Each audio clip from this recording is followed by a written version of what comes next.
ইসলাম সাদ্দাম ভাই, উপস্থিত চট্টগ্রাম বিশ্ববিদ্যালয়ের নবনির্বাচিত ভিপি ছাত্রনেতা রনি ভাই, তুরস্কের গাজী উসমান পাশা বিশ্ববিদ্যালয়ের সম্মানিত অ্যাসিস্ট্যান্ট প্রফেসর, গাজীপুরের গণমানুষের নেতা ডক্টর হাফিজুর রহমান ভাই সহ বাংলাদেশ জামায়াত ইসলামীর সম্মানিত জেলা আমির সহ বিভিন্ন স্তরের নেতৃবৃন্দ, ইসলামী ছাত্র শিবিরের বিভিন্ন স্তরের নেতৃবৃন্দ, 11 দলের জোটের সম্মানিত নেতৃবৃন্দ, সম্মানিত সাংবাদিক ভাইরা, প্রিয় কাহালন্দি গ্রামবাসী, সবাইকে আমার পক্ষ থেকে সালাম, আসসালামু আলাইকুম ওয়া রাহমাতুল্লাহ। আমাদের মধ্যে যারা সনাতনী ভাই আছেন তাদের জন্য অনেক অনেক শুভেচ্ছা এবং আলাপ। কেমন আছেন সবাই? একটু কষ্ট হয়ে যাচ্ছে তাই না? কষ্ট হচ্ছে না? সম্মানিত ভাইরা, আমি বক্তব্যের শুরুতেই শ্রদ্ধাভাবে স্মরণ করছি এই কাহালু এবং নন্দীগ্রামের জুলাইয়ের 2 শহীদকে, শহীদ মনির এবং সোহেল রানা ভাইকে আমরা স্মরণ করছি। এই কাহালু উপজেলার 3 বারের সাবেক চেয়ারম্যান অধ্যক্ষ তারেক আলী হুজুরকে আমরা দোয়া করি আল্লাহ রাব্বুল আলামিন তাদেরকে জান্নাতের সর্বোচ্চ মাকাম দান করুন। প্রিয় কাহালুন্দি গ্রামবাসী, আপনারা দীর্ঘ সময় ধরে কষ্ট করছেন, আপনারা কষ্ট করে রাত দিন পরিশ্রম করে এই কাহালুন্দি গ্রামের দেশপ্রেমিক শক্তি, ইনসাফের প্রতীক দাঁড়িপাল্লাকে বিজয়ী শক্তি হিসেবে পরিণত করার চেষ্টা করেছেন। ইনশাআল্লাহ আগামী 12 তারিখে অপশক্তিদের সকল ষড়যন্ত্র মোকাবেলা করে তাদের পেশি শক্তি, হুমকি আর অবৈধ টাকার মোকাবেলা করে আমার কাহালুন্দি গ্রামে আপামর জনতা দাঁড়িপাল্লাকে বিপুল ভোটে বিজয়ী করবে ইনশাআল্লাহ। আমাদের এই বিজয় ইনশাআল্লাহ, আমাদের এই বিজয় শুধু জামাতের বিজয় হবে না, আমাদের এই বিজয় শুধু ছাত্র শিবিরের বিজয় হবে না, আমাদের এই বিজয় কাহালুন্দি গ্রামের জামাত, বিএনপি, এনসিপি থেকে শুরু করে সকল রাজনৈতিক দল এবং গণমানুষের বিজয়ে পরিণত হবে ইনশাআল্লাহ। আমাকে অনেক বিএনপি নেতা কর্মীরা বাইরে বলেন, ফয়সাল ভাই আপনাকে বিজয়ী হওয়া দরকার, অন্তত কাহালুন্দি গ্রামের বিএনপিকে বাঁচানোর জন্য হলো আপনার বিজয়ী হওয়া দরকার। আমি কি ভুল বললাম? এখানে আমি বিশ্বাস করি অন্তত 1000-এর অধিক বিএনপির কর্মী ভাইরা আছেন না? সুতরাং দাঁড়িপাল্লার প্রতীক এই কাহালুন্দি গ্রামে কোনো দলের প্রতীক নয়। দাঁড়িপাল্লায় কাহালুন্দি গ্রামের দল বা ধর্ম বর্ণ নির্বিশেষে সকলের বিজয়ের প্রতীকের নাম। সম্মানিত উপস্থিতি, আমরা বিজয়ী হলে ইনশাআল্লাহ আমাদের বিজয় শুধু আমাদের বিজয় হবে না, এই বিজয় হবে এই কাহালুন্দি গ্রামের সেই অসহায় কৃষকের বিজয়, যে কৃষক বছরের পর বছর ধরে চাঁদাবাজদের বাধ্য হয়ে তাদের চাঁদা দিতে হচ্ছে। আমাদের বিজয় হলে এই বিজয় হবে সেই শিক্ষকদের, যে শিক্ষকরা বছরের পর বছর ধরে তথাকথিত অশিক্ষিত, স্বল্প শিক্ষিত ম্যানেজিং কমিটিতে বেশিরভাগ জায়গায় নির্যাতিত হচ্ছে।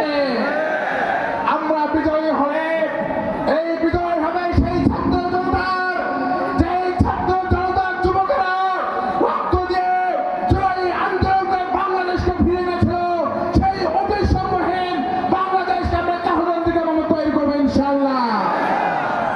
সুতরাং 12 তারিখ পর্যন্ত আমরা কাঁধে কাঁধ মিলিয়ে একসাথে কাজ করে বিজয়কে ছিনিয়ে আনবো ইনশাআল্লাহ। আমাদের এই অবহেলিত কাহালুন্দি গ্রামের আমাদের সবচেয়ে বড় সমস্যা হলো রাস্তাঘাটের সমস্যা। ইনশাআল্লাহ আমরা অতীতেও দেখেছি 2006 সালের পরে বেশি কোনো রাস্তাঘাট এখানে তৈরি হয় নাই। ইনশাআল্লাহ আমরা বিজয়ী হয়ে আমাদের প্রধান টার্গেট থাকবে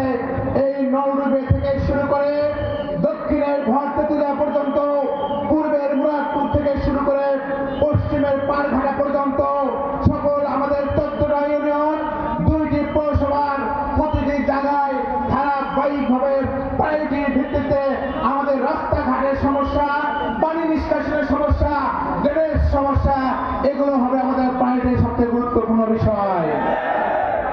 আমাদের সবচেয়ে প্রায়োরিটি পাবে যাদের চাঁদাবাজিতে এই কাহালন্দি গ্রামের প্রতিদিন চলা উদ্দিষ্ট হলো, যারা আমাদের পুকুরগুলোকে দখল করেছে, যারা ভূমি অফিস দখল করেছে, রেজিস্ট্রি অফিস দখল করেছে, এই চাঁদাবাজি আর দুর্নীতি কাহালন্দি গ্রামে হতে দেওয়া হবে না। আমরা জনগণকে সাথে নিয়ে প্রতিটি গ্রামে গ্রামে, ইউনিয়নে ইউনিয়নে, পৌরসভায় মহল্লায় প্রতিরোধ করে তুলবো চাঁদাবাজ আর দুর্নীতিবাজদের বিরুদ্ধে ইনশাআল্লাহ। আমাদের গ্রামগুলোতে একদিকে মাদক ছড়িয়ে দেওয়া হয়েছে, অপরদিকে কিশোর গ্যাংয়ের দ্বারা নির্যাতন করা হচ্ছে। আমরা কিশোর গ্যাং, মাদকের সিন্ডিকেট আর চাঁদাবাজের সিন্ডিকেট 15 তারিখের পরে তাদের শিকড়কে উঠে ফেলবো ইনশাআল্লাহ।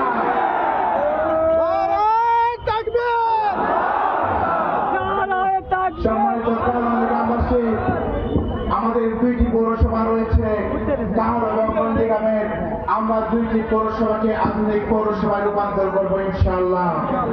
আমাদের যে রেজিস্ট্রেশন আছে সেটি একেবারে জরাজীর্ণ অবস্থা, এটাকে আধুনিক মানে আমরা নিয়ে আসবো ইনশাআল্লাহ। আমাদের পৌরসভাগুলোতে ডাম্পিং স্টেশন দরকার, বদ্ধ নিষ্কাশনের জন্য আমরা ইতিমধ্যে সরকারের সাথে কথা বলেছি, সেই সমস্যা আমরা সমাধান করবো ইনশাআল্লাহ। প্রিয় ভাইরা, আপনারা দোয়া করবেন। আমাদের এখানে 1200 উপর সরকারি পুকুর আছে। আমি আদর করেছিলাম এই পুকুরগুলো হাতে গোনা 5-6 রাজনৈতিক নেতা নিয়োগ করছেন, তাদের হাত থেকে ফিরে নিয়ে এসে আমাদের যুবকের হাতে ফিরে দেব এবং যুবকদের কর্মসংস্থান আমরা তৈরি করবো ইনশাআল্লাহ। আমার মনে আছে আমি যখন বিভিন্ন এলাকায় যাই, তাদের একটাই দাবি, তাদের মসজিদের পুকুর দখল করা হয়েছে, মন্দিরের শ্মশানের পুকুর দখল করা হয়েছে, স্কুলের পুকুর দখল করা হয়েছে, গ্রামের পুকুর দখল করা হয়েছে। এই দখলবাজি কাহালন্দি গ্রামে আর মেনে নেওয়া হবে না। 12 তারিখে আমরা দেখিয়ে দেবো এই জুলুমবাজ পুকুর দখলকারীদের কোনো জায়গা কাহালন্দি গ্রামে হবে না। আপনারা দোয়া করবেন। আমাদের কৃষি এলাকা, এই কৃষি এলাকায় অনেক সম্ভাবনা রয়েছে। আমরা কৃষকের সার সিন্ডিকেট ভেঙে দেব। কৃষকদেরকে 400-500 টাকায় সার পেশিতে সার নিতে হয়, এই সিন্ডিকেট আর মেনে নেওয়া হবে না। আমাদের ডিপ টিউবওয়েল ট্রান্সপোর্টের চুরি হচ্ছে কিশোর গ্যাংয়ের হাতে, ইনশাআল্লাহ তাদের শিকড় আমরা উপড়ে ফেলবো ইনশাআল্লাহ। আমাদের এই কাহাল নন্দীগ্রামের প্রতিটি জনপদে যে সমস্যা করেছে, বিশেষ করে আমরা আগেও বলেছি আমাদের স্থানীয়ভাবে কর্মক্ষেত্র তৈরি করা দরকার, কর্মসংস্থান তৈরি করা দরকার। আমাদের নাগরহাট ইউনিয়নে বেশ কিছু শিল্প কারখানা তৈরির সুযোগ আছে, আমাদের এলাকাগুলোতে হস্তশিল্প আছে। এগুলোর পাশাপাশি আমাদের পরিকল্পনা হলো স্থানীয়ভাবে কাহালতে একটি, নন্দীগ্রামে একটি, 2টি আধুনিক ট্রেনিং ইনস্টিটিউট করব। যেই ট্রেনিং ইনস্টিটিউটের মাধ্যমে আমাদের স্বল্প শিক্ষিত যুবকরা এখান থেকে ট্রেনিং নেবে, স্থানীয়ভাবে কর্মসংস্থান তৈরি করবে। আর যারা দেশের বাহিরে যাবে, বাহিরে গিয়ে ইট বালি সিমেন্টের কাজ করবে না, কায়িক পরিশ্রমের পরিবর্তে এই টেকনিক্যাল কাজ করে অনেক বেশি আয় করবে ইনশাআল্লাহ। আমাদের মা বোনদের জন্য অনেক সমস্যা রয়েছে, আমরা সেগুলো চিন্তা করেছি। পৌরসভাগুলোতে তাদের কোনো ওয়াশরুম নাই, তারা নামাজ পড়তে পারে না, আমরা এই জায়গাগুলো আমরা প্রায়োরিটি দেব। আমাদের স্টেশনগুলোতে ভালো যাত্রী ছাউনি নাই, আমরা সেগুলো পরিকল্পনা রেখেছি। আপনারা দোয়া করবেন, আমরা একের পর এক এই কাহাল নন্দীগ্রামের প্রতিটি পরিকল্পনা আমরা বাস্তবায়ন করবো ইনশাআল্লাহ।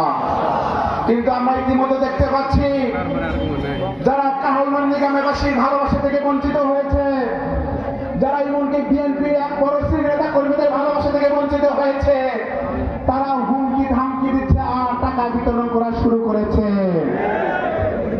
হুমকি দিয়ে কি আমরা কাউকে ভয় পাই? ভয়কে আমরা জয় করতে পারি না। আমরা দেখিয়েছি আমাদেরকে ভয় দেখিয়ে কোনো লাভ হবে না। আমাদের নারহট